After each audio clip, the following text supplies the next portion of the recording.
মারুগঞ্জে ব্যবসায়ীকে কুপিয়ে খুনের ঘটনায় গ্রেপ্তার মূল অভিযুক্ত। শুক্রবার রাতে মারুগঞ্জ এলাকা থেকে অভিযুক্ত যুবককে গ্রেপ্তার করে পুলিশ।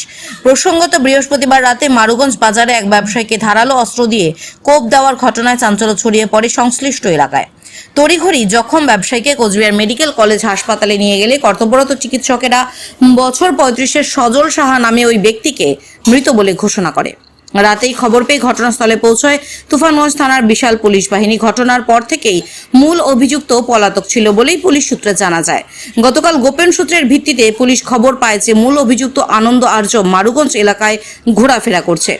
এরপরই ঘটনাস্থলে পৌঁছে তাকে গ্রেফতার করে পুলিশ। থানা সূত্রে খবর, বৃহস্পতিবার রাতে ব্যবসায়ীকে ধারালো অস্ত্র দিয়ে কোপ মারার ঘটনায় তার পরিবারের পক্ষ থেকে থানায় অভিযোগ দায়ের হয়। অভিযোগের ভিত্তিতেই তদন্তে নেমে এবং সিসিটিভি ফুটেজ সংগ্রহ করে মূল অভিযুক্তকে গ্রেপ্তার করা হয়। শনিবার তাকে তুফানগঞ্জ মহকুমা দায়রা আদালতে পেশ করে 15 দিনের পুলিশ হেফাজতের আবেদন করলে বিচারক 10 দিনের পুলিশ হেফাজতের নির্দেশ দেন বলে জানান সরকারি আইনজীবী সঞ্জীব বর্মন। মারুগঞ্জ বাজারে একজন মার্ডার হয়েছিল, তার আসামি নাকি আজকে গ্রেপ্তার হয়েছে। ডিটেলসটা যদি বলেন।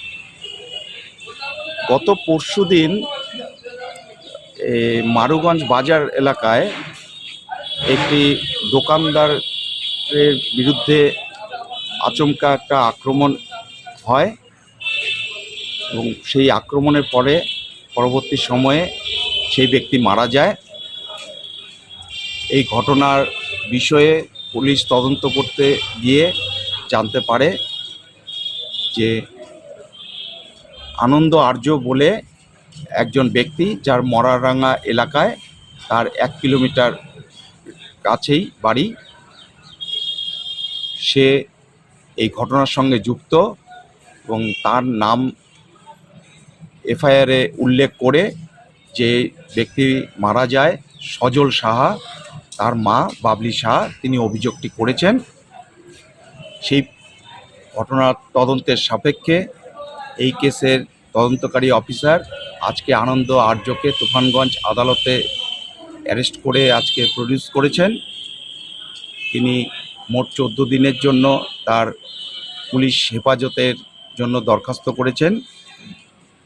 আদালত আসামি পক্ষের জামিনের দরখাস্ত নাকচ করে তদন্তকারী অফিসারের পিসি প্রেয়ার 10 দিনের জন্য মঞ্জুর করেছেন। আগামী 16/4 তারিখে এই আসামিকে পুলিশ হেফাজত থেকে পুনরায় তুফানগঞ্জ আদালতে তোলা হবে।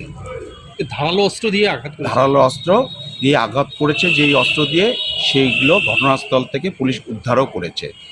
এখন পুলিশ তদন্ত করে দেখতে চাইছে সেই ঘটনাটি সে কিভাবে ঘটিয়েছে, সেটি পুনর্নির্মাণ করবেন এবং এই ঘটনার সঙ্গে আরও কোনো ব্যক্তি কোনো যোগাযোগ রয়েছে কিনা কেন মার্ডার করেছে সেটা ব্যক্তিগত একটা ঘটনার উল্লেখ রয়েছে, তদন্তে প্রাথমিকভাবে বেরিয়ে এসছে।